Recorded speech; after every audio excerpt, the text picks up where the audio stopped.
하늘은 잿빛으로 물들어 있었고 작은 빗방울들이 유리창에 톡톡 떨어졌다. 바람은 차갑지도 덥지도 않았지만 어딘가 모르게 허전했다. 그날 유나는 서울에서 강원도 쪽으로 단기 출장길에 올랐다. 평소보다 이른 퇴근길이었고 머릿속은 시끄러운 회의들과 무표정한 업무 메일로 가득했다. 하지만 모든 일정은 중간에 갑작스럽게 멈춰버린 차량 한 대로 인해 바뀌었다. 검은색 세단은 농촌 마을을 가로지르던 좁고 질퍽한 흙길 한복판에서 이상한 소리를 내며 멈춰섰다. 바퀴는 진흙 속에 파묻혔고 핸들은 말을 듣지 않았다. 유나는 눈살을 찌푸리며 다시 시동을 걸어봤지만 엔진은 부르릉 소리를 내다가 곧 조용해졌다. 그녀는 핸들을 두드리며 깊게 한숨을 내쉬었다. 비는 여전히 실핏줄처럼 얇게 내렸고 창밖의 농과 밭은 고요했다. 도로 양옆으로는 끝없는 벼이랑과 고추밭, 멀리 작은 농가 몇 채가 보일 뿐이었다. 유나는 휴대폰을 꺼내 들었지만 화면 상단에는 신호 없음 표시만이 깜빡거릴 뿐이었다. 그 순간 그녀의 눈에 들어온 건 한쪽 들판 끝자락에 외롭게 서 있는 작은 초가집이었다. 슬레이트 지붕은 낡고 처져 있었고 벽면은 나무 판자로 덧댄 흔적이 역력했다. 창 틈새로는 희미한 전등불이 새어나왔다. 그 집을 바라보며 유나는 문득 돌아가신 어머니가 생전에 해주던 말을 떠올렸다. 사람들이 모두 돈만 보고 있을 때 손에 굳은 살이 있고 말없이 눈빛이 따뜻한 사람을 찾아가렴. 그녀는 그 말의 의미를 한 번도 진지하게 생각해 본 적 없었다. 그러나 그날 그 들판에서 모든 것이 고장나고 아무도 없는 그 순간 어머니의 말이 속삭이듯 되살아났다. 유나는 차문을 열고 밖으로 나섰다. 세련된 하이힐은 순식간에 진흙에 빠졌고 정장 치맛다는 갈색 무릉덩이에 다 얼룩졌다. 그녀는 중심을 잃고 비틀거리다가 겨우 차량 옆을 잡고 자세를 바로잡았다. 이게 무슨 날벼락이람. 그녀는 씁쓸하게 혼잣말을 중얼였다. 휴대폰을 다시 확인해 봤지만 여전히 신호는 없었다. 차라리 근처에 마을이 있는지 찾아보자 싶어 좁은 길을 따라 몇 걸음 옮겼다. 운 좋게도 가로등 하나 없는 시골길 끝에는 허름한 민가 몇 채가 있었다. 그녀는 한 집의 초인종을 조심스럽게 눌렀다. 아무 반응이 없자 문을 두드렸다. 문틈으로 중년 남성이 얼굴을 내밀었다. 누구세요? 지나가던 길이면 그냥 가요. 낯선 사람 안 받아요.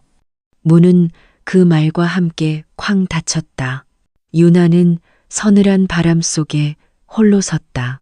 낯설고 외로운 감정이 서서히 밀려들었다. 돌아설까 고민하던 그때 논두렁 끝 작은 초가집 쪽에서 어렴풋이 걸어오는 누군가의 실루엣이 보였다. 초라한 못이 옷에 삐뚤어진 갓을 쓴 마치 그림자 같은 한 노인이 비에 젖은 들판을 조용히 걷고 있었다. 그는 다가오며 낮고 조용한 목소리로 말했다. 아가씨, 혹시 차가 고장 났나요? 유나는 순간 깜짝 놀라며 한 걸음 물러섰다. 낯선 남자였지만 그의 말투에는 전혀 위협이 없었고 오히려 담백하고 따뜻했다. 그녀는 조심스럽게 대답했다. 괜찮아요. 곧 누가 올 거예요. 노인은 조용히 유나의 차를 바라보았다. 논밭 한가운데 외딴 차 한 대.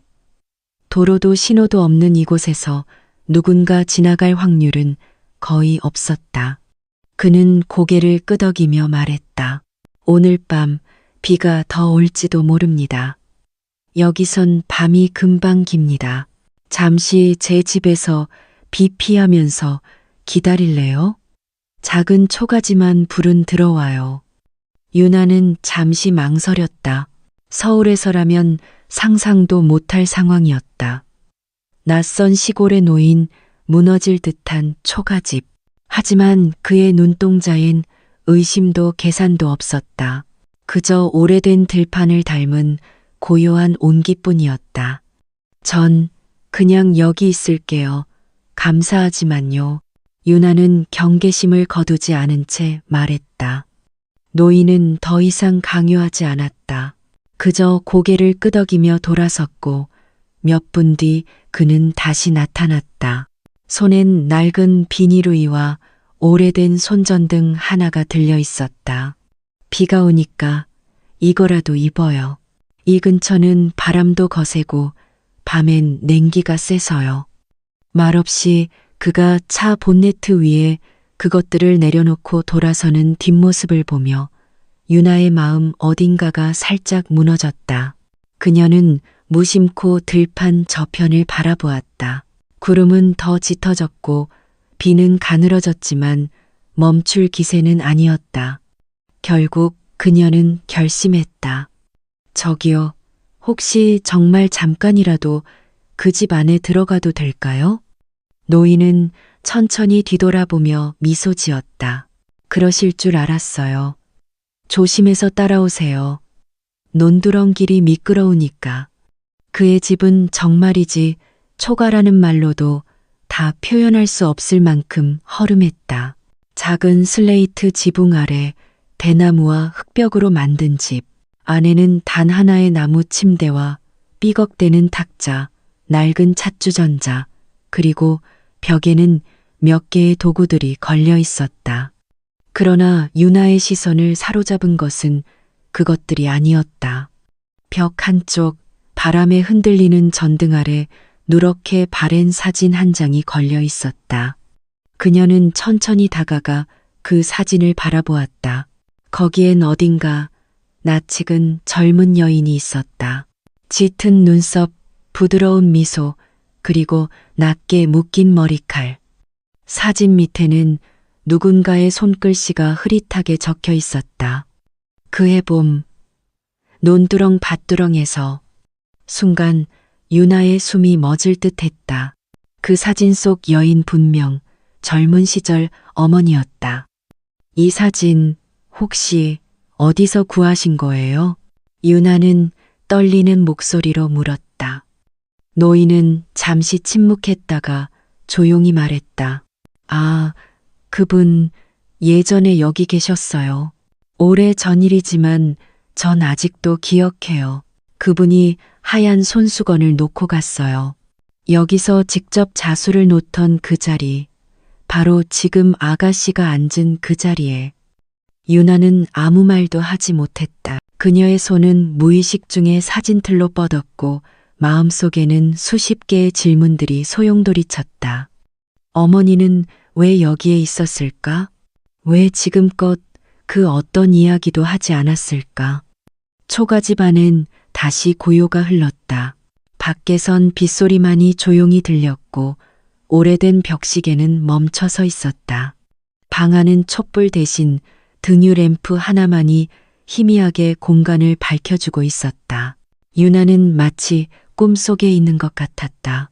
낯선 시골 초가집, 낯선 노인, 그런데 벽에 걸린 사진 한 장이 너무나도 익숙했다. 그녀는 다시 조심스럽게 물었다. 그분이 여기 계셨다고 하셨죠? 혹시 언제쯤인가요? 노인은 손에 쥔 찻잔을 내려놓으며 눈을 감았다. 아마 20해가 넘었을 겁니다.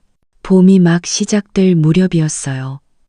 그분은 아무 말 없이 왔고 아무 말 없이 떠났죠. 하지만 그 미소는 참 오래 남았어요. 유나는 잠시 숨을 고르고 조용히 다가가 노인이 가리킨 낡은 대나무 의자에 앉았다. 바로 그 자리, 어머니가 자수를 놓던 그 자리.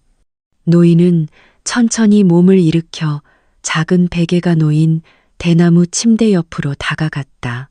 그리고는 조심스럽게 베개 밑에서 작고 낡은 손수건을 꺼내 들었다. 이거요. 그분이 남긴 유일한 것이죠. 그는 마치 유물이라도 되는 듯 손수건을 양손으로 펼쳐 유나에게 내밀었다. 그 안에는 희미한 초록빛 자수 글씨가 흐트러지게 남아 있었다. 미정의 봄, 잊지 않겠습니다. 미정, 그건 어머니가 어린 시절 사용하던 별명이었다. 유나는 눈을 감았다. 어린 시절 어머니가 간혹 꺼내보던 작은 철제 상자, 그 안에 있던 오래된 흑백 사진 뒤에 적혀 있던 이름 미정. 그녀는 손수건을 가슴에 안고 눈시울이 붉어졌다. 말없이 흐르던 눈물이 뺨을 타고 떨어졌다. 그분 어머니예요. 제 어머니세요. 그 말에 노인의 손이 잠시 떨렸다. 그는 눈을 크게 뜨더니 이내 조용히 고개를 끄덕였다. 그래서 그 눈빛이 낯설지 않았군요. 유나는 이제 모든 퍼즐 조각들이 제자리를 찾아가는 것처럼 느껴졌다. 무언가 막연했던 과거의 그림자가 하나씩 명확해지고 있었다. 집안엔 따끈한 보리차 향기가 퍼지기 시작했고 노인은 유나를 위해 손수 만든 보리밥과 된장국 그리고 무생채를 내어주었다. 식탁 위에는 소박한 찬 몇 가지뿐이었지만 유나의 마음은 이상하리만큼 평온했다. 그녀는 젓가락을 들며 조심스레 웃었다. 고맙습니다. 이런 따뜻한 밥은 정말 오랜만이에요. 노인은 그저 웃으며 밥을 뜨기 시작했다. 가끔 그녀의 그릇에 밥을 조금 더 덜어주거나 무생채를 집어주었다. 우리 집은 원래 이런 밥상입니다. 간소하지만 마음만은 넉넉했으면 싶어요. 식사 중 유나는 문득 물었다. 그런데요, 어머니가 왜 여기에 오셨던 걸까요? 노인은 잠시 생각에 잠긴 듯 조용해지더니 천천히 말을 이었다. 그분은 많이 지쳐 있었어요. 뭔가 도망치듯이 왔지만 동시에 잠시 숨을 고르고 싶어 했죠. 매일 저녁 자수를 놓았고 아침이면 나지막이 노래를 흥얼거리곤 했어요. 단 한 번도 자신의 이름을 밝히지 않았지만 그 눈빛엔 삶에 대한 간절함과 체념이 동시에 담겨 있었죠. 유나는 가슴이 아려왔다. 어머니의 과거, 그리고 그녀가 말없이 삼켰던 수많은 날들. 그녀는 이제서야 그것을 조금씩 이해할 수 있을 것 같았다. 밤은 깊어갔고 초가집 안엔 빗방울 소리만이 계속해서 울려 퍼졌다. 유나는 마루 끝에 걸터 앉아 손수건을 무릎 위에 올려놓고 그 자수를 쓰다듬었다. 그 따뜻함과 슬픔이 동시에 묻어나는 천한 조각이 마치 어머니의 손길처럼 느껴졌다. 그녀는 혼잣말처럼 중얼거렸다. 엄마, 이제야 조금 알 것 같아요. 왜 말하지 못했는지, 왜 숨겼는지, 그리고 이 집이 당신에게 어떤 의미였는지. 다음 날 아침, 유나는 빗소리 대신 들려오는 새소리와 닭 우는 소리에 눈을 떴다. 이불은 얇았지만 이상하게 포근했고 머릿속은 여전히 어제 본 사진과 손수건 생각으로 복잡했다. 그녀는 천천히 몸을 일으켰다. 바닥은 나무였고 아랫목에서 희미한 온기가 느껴졌다. 노인은 벌써 마당에서 그물 손질을 하고 있었다. 유나는 슬리퍼를 신고 나가며 조심스레 물었다. 할아버지, 어젯밤 얘기 중에요. 혹시 어머니가 뭔가 남긴 다른 것도 있나요? 노인은 고개를 천천히 들고는 작은 미소를 지었다. 아, 맞다. 그분이 떠나기 전 무언가를 남기긴 했죠. 저도 한동안 까맣게 잊고 있었는데. 그는 발걸음을 조심스레 옮겨 작은 찬장 안쪽 오래된 철제 상자 하나를 꺼내왔다. 상자 표면은 녹이 슬어 있었고 덮개는 여러 번 열고 닫힌 듯 낡아 있었다. 덜컥 뚜껑을 여니 안에는 한 권의 작은 일기장과 흑백 사진 몇 장, 그리고 연한 파란 종이에 쓴 편지 한 장이 있었다. 유나는 손끝을 떨며 그 일기장을 집어들었다. 표지는 낡았고 종이는 발에 있었지만 글씨는 또렷했다. 첫 장을 넘기자 그녀의 눈에 들어온 문장. 누군가 이 글을 읽고 있다면 아마도 나는 이미 이곳을 떠났겠지.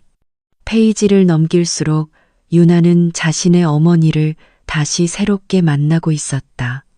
12일째 이곳에 머문 날.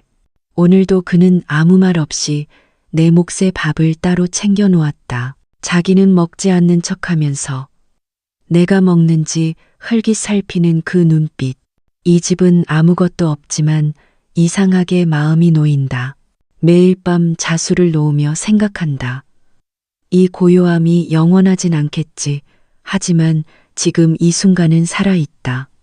유나는 페이지를 넘길수록 가슴이 조여왔다. 어머니가 단 한 번도 들려주지 않았던 이야기들. 도시의 삶 속에 묻혀버린 젊은 시절의 감정들. 그녀는 혼잣말처럼 속삭였다. 엄마는 여기서 치유받고 있었구나. 노인은 조용히 앉아 그녀를 바라보았다.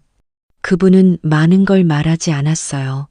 하지만 밤마다 바느질을 하면서 웃었고 아침이면 고맙다고 한마디 하곤 했죠. 그 한마디면 충분했어요. 유나는 일기장 속 어머니의 마음을 읽고 또 읽었다. 그녀는 그 일기장 중간에 끼워진 한 장의 사진을 발견했다. 사진 속에는 젊은 여인과 모자와 웃옷을 걸친 남자, 즉 어머니와 지금 눈앞에 노인이 서 있었다. 그들은 해맑게 웃고 있었고 배경엔 지금 그녀가 머무는 초가집과 논두렁이 선명하게 담겨 있었다. 유나는 갑자기 눈물이 왈칵 쏟아졌다. 그녀는 조용히 말한다. 할아버지, 어머니가 평생 말하지 않았던 이유 이제 알 것 같아요. 당신은 그저 기억으로 남기를 원했겠죠. 보답이나 감정이 아니라 평온한 기억으로. 노인은 말없이 고개를 끄덕였다. 햇살이 초가집 마당 위로 부드럽게 내리쬐고 있었다. 한 마리 고양이가 지붕 위를 지나가며 하품을 했다. 바람은 대숲을 흔들며 조용히 지나갔다. 그 순간 유나는 마음 깊숙한 곳에서 어떤 결심을 굳혔다. 이곳에 더 머물고 싶어요. 어머니의 흔적이 있는 이곳에서 내가 몰랐던 삶을 배워가고 싶어요. 그날 오후 유나는 초가집 주변을 천천히 돌아보았다. 논둑엔 파릇파릇 새싹이 돋아났고 작은 연못에는 청개구리들이 개굴거리며 울고 있었다. 하늘은 맑았고 공기엔 풀냄새와 마른 흙냄새가 섞여 있었다. 노인은 여전히 그물한 귀퉁이를 손질하고 있었다. 그의 손에는 거친 굳은 살이 가득했지만 그 손길은 정성스러웠다. 이 그물 몇 년이나 쓰신 거예요? 유나가 조심스럽게 물었다. 노인은 웃으며 대답했다. 이거요? 아마 너보다 나이가 많을 거다. 손을 놓기 아까워서 매년 꿰매면서 쓰고 있어. 고장 나도 버리지 않고 붙들고 살아야 하는 게 시골의 방식이야. 유나는 그 말이 마치 사람의 관계와도 닮았다고 느꼈다. 금이 간 인연도 다친 마음도 도시에서는 쉽게 버리지만 이곳에선 붙잡고 고치고 다시 쓰는 법을 안다. 그녀는 손에 들고 있던 작은 나무 빗자루로 마당을 쓸며 말했다.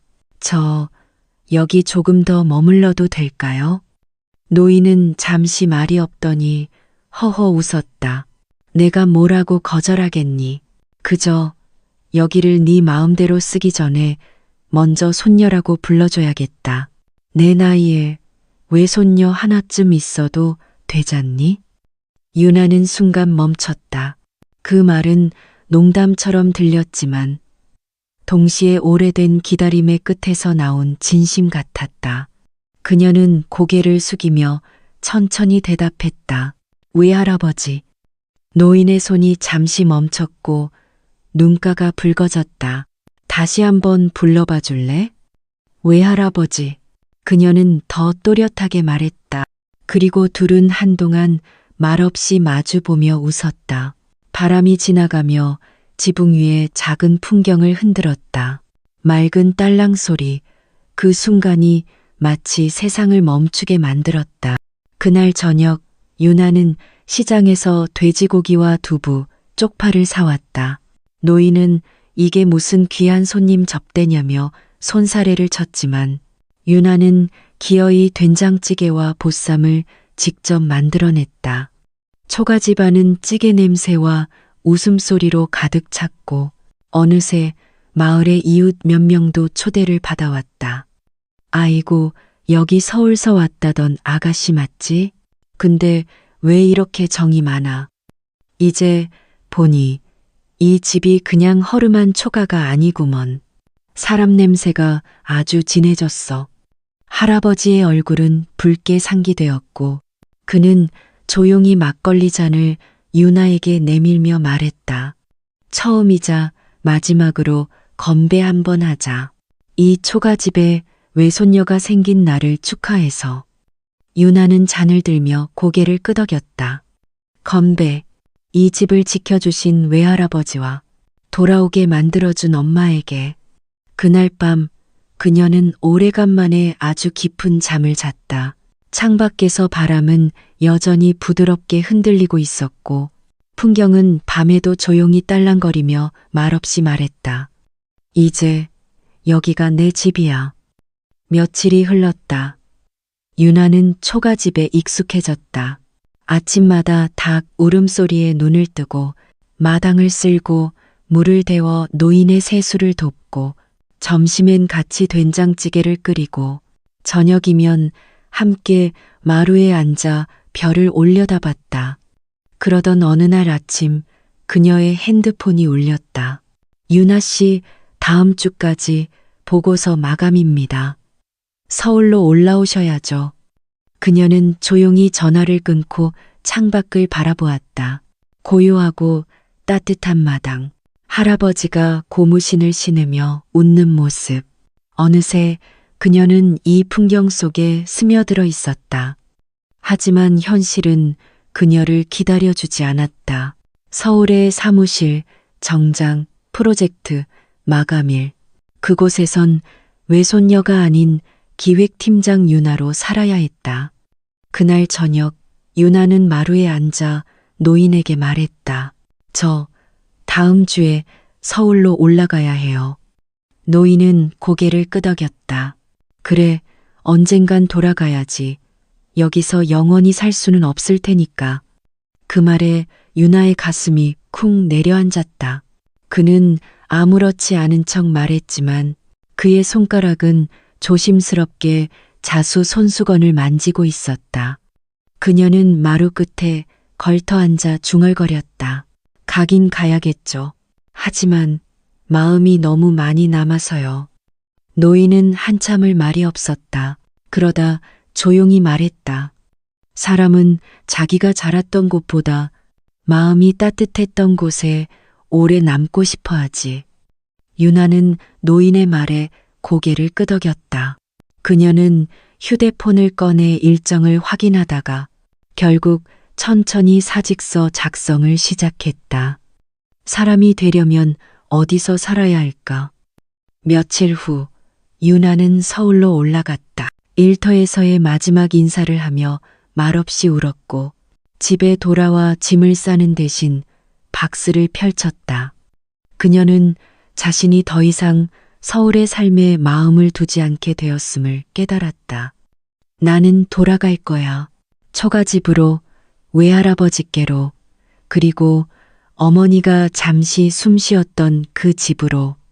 서울에서의 마지막 날, 유나는 한 박스 가량의 짐만을 챙겼다. 그 안에는 옷 몇 벌, 어릴 적 어머니가 남긴 흑백 사진, 그리고 그녀가 정리해둔 초가집 리모델링 계획서 초안이 있었다. 더 크지 않아도 된다. 더 화려하지 않아도 된다. 다만 따뜻한 기억이 자라날 수 있으면 된다. 비행기 대신 시외버스를 타고 지하철 대신 농길을 걸어 유나는 다시 초가집 앞에 섰다. 지붕은 아직 낡았고 대문은 여전히 삐걱거렸지만 그곳은 더없이 그녀의 집이었다. 외할아버지, 저 왔어요. 노인은 마당을 쓸고 있다가 빗자루를 멈췄다. 그의 눈가가 붉어지며 이내 환하게 웃었다. 그래, 왔구나. 이번엔 얼마나 있을 건데. 유나는 천천히 그러나 분명하게 말했다. 이번엔 그냥 여기에 있을 거예요. 서울은 이제 잠깐 들를 곳이고 여기가 제 진짜 집이에요. 노인은 대답하지 않았다. 그저 뒷짐을 진 채 고개를 끄덕였다. 그날 저녁 마을 사람 몇몇이 초가집에 찾아왔다. 그들은 처음엔 놀란 표정으로 유나를 바라보았다. 그러다 이내 이런저런 소리를 하기 시작했다. 아이고, 도시 아가씨가 여기 눌러 앉겠다고? 그럼 이제 이 집은 진짜로 사람 사는 집이 되겠구먼. 유나는 어색하게 웃으며 모두를 맞았다. 그녀는 알고 있었다. 시선과 말은 항상 따라오지만 결국 행동이 그 마음을 바꾼다는 것을. 며칠 후 유나는 마을 회관 옆 창고를 빌려 마을 아이들을 위한 작은 교실을 열었다. 책상과 의자는 마을 사람들이 내주었고 칠판은 폐교에서 가져온 낡은 것을 다시 칠했었다. 첫날 6명의 아이들이 우르르 몰려들었고 그중 한 명이 물었다. 선생님, 서울에서 왜 여기로 와요? 유나는 웃으며 말했다. 서울은 많지만 여기처럼 이야기가 많은 곳은 드물어서 그래요. 그리고 너희들한테 들려줄 이야기가 더 많거든. 그날 아이들은 처음으로 동화책 대신 진짜 이야기를 들었다. 어느 날 논길에서 차가 고장 나 멈춰선 한 도시 여자의 이야기. 그리고 그 여자가 한 초가집에서 외할아버지를 만나 가족이 되어가는 이야기. 아이들은 조용히 듣다가 마지막에 물었다. 그 여자 지금 어디 있어요? 유나는 조용히 웃으며 말했다. 지금 너희들 앞에 있지. 계절은 바뀌고 있었다. 벚꽃이 지나고 노란 유채꽃이 마을 들판을 뒤덮을 무렵 유나의 초가집 앞에도 사람들이 하나둘 찾아오기 시작했다. 그들 중엔 아이의 손을 잡은 젊은 부부도 있었고 지친 얼굴로 묵묵히 들어서는 노인도 있었다. 그들은 마치 무언가에 이끌리듯 초가집 앞 작은 간판을 따라 들어왔다. 조용히 쉬고 싶은 분은 배를 누르지 마세요. 그냥 마당에 앉아 계셔도 괜찮습니다. 물이 필요하면 항아리에 있습니다. 말이 필요하면 안에 누군가 있을 거예요. 이름도 없는 이 작은 공간은 이제 마을 아이들만의 교실이 아니었다. 어디에도 속하지 못한 이들의 잠깐 머무는 집이자 내려놓고 다시 걸어가기 전에 숨 고르기가 가능한 진짜 안식처가 된 것이다. 어느 날 오후 한 할머니가 지팡이를 짚고 초가집을 찾았다. 말없이 앉아있던 그녀는 유나가 내민 따뜻한 숭늉 한 그릇을 받으며 조용히 말했다. 내 딸도 한때 도시에서 많이 지쳤었지. 말은 안 해도 늘 눈이 허전했어. 그런 애가 있었거든. 유나는 그 말에 가슴이 쿵 내려앉았다. 그 순간 이곳의 역할과 자신의 역할이 겹쳐졌다. 말없이 건네는 차 한 잔, 밥 한 그릇, 마당의 그늘 하나가 누군가에게는 도시의 10,000불짜리 상담보다 따뜻할 수 있다는 걸 그녀는 알았다. 그리고 또 한 계절이 지났다. 유나는 어느 날 초가집의 낡은 서랍을 정리하다가 작은 수첩 한 권을 발견했다. 표지엔 외할아버지의 기록이라 적혀 있었다. 그 안에는 자신이 손질한 그물 일자, 마을 사람의 부탁, 그리고 가끔, 아주 가끔 적힌 짧은 메모가 있었다. 1999년 5월 12일. 미정 씨 웃었다. 그 웃음 오래 가면 좋겠다. 2002년 9월 1일. 초가집에 잠시 머문 아이, 이름도 묻지 못했네. 혹시 또 올까? 2023년 8월 30일. 유나, 참 착한 애다. 그녀는 그 마지막 문장 앞에서 오래 멈췄다. 그 글씨는 삐뚤하지만 따뜻했다. 말 대신 기록으로 남긴 진심. 그날 밤, 유나는 아이들에게 그림 그리기를 시켰다. 주제는 내가 꿈꾸는 집. 누군가는 벽돌집을 그렸고, 누군가는 아파트를, 하지만 한 아이는 이렇게 썼다. 나는 초가집이 좋아요. 왜냐하면 여기선 울어도 되는 집이니까요. 그 문장을 본 유나는 잠시 고개를 떨구었다가 이내 고개를 들며 다짐했다. 이 집은 끝이 아니라 시작이어야 해. 그녀는 그날 밤 초가집 재단을 만들기 위한 초안을 쓰기 시작했다. 형식은 중요하지 않았다. 이 집을 누구에게든 안전한 쉼터로 남기기 위한 최소한의 법적 장치. 그리고 편지 한 통을 남겼다. 봉투엔 이렇게 적혀 있었다. 혹시 내가 이 집을 지키지 못할 날이 온다면 이 편지를 읽는 당신이 이어주세요. 이 집은 한 외할아버지의 사랑에서 시작되었고 수많은 이야기의 뿌리가 된 곳입니다. 이름도 빛도 없는 사람들이 다시 웃을 수 있는 그런 집. 그러니 부디 이곳을 기억으로만 남기지 말아주세요.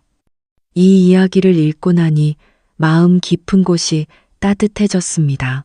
가족이라는 것은 꼭 피를 나눈 사이가 아니어도 마음을 나누고 상처를 감싸줄 수 있다면 충분히 가족이 될 수 있다는 것을 다시 한번 느꼈습니다. 유나와 외할아버지 그리고 마을 사람들의 정겨운 이야기 속에서 우리는 잊고 지냈던 진심, 배려, 그리고 기다림의 가치를 되새기게 됩니다. 초가집이라는 작은 공간에서 시작된 인연이 누군가에게는 인생의 전환점이 되고 또 누군가에게는 다시 일어설 용기를 주는 따뜻한 울타리가 되었다는 사실이 참 감동적이었습니다.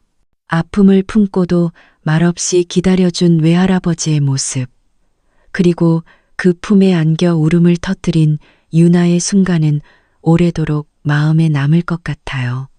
이 이야기가 여러분에게도 작은 위로가 되었기를 바랍니다. 만약 여러분도 누군가에게 따뜻한 초가집 같은 존재가 되어주고 싶다면 이 영상을 꼭 공유해 주세요. 더 많은 사람들과 함께 따뜻한 이야기를 나누고 싶다면 지금 좋아요 눌러주시고 구독도 잊지 마세요. 그리고 댓글에 여러분이 가장 인상 깊었던 장면이나 느낀 점을 남겨주세요. 여러분의 한마디 한마디가 다음 이야기를 이어가는 큰 힘이 됩니다. 다음 편에서 유나가 마주할 또 다른 인연, 마을 속 작은 기적들을 함께 지켜보고 싶다면 꼭 끝까지 함께 해주세요. 우리 초가집에서 다시 만나요.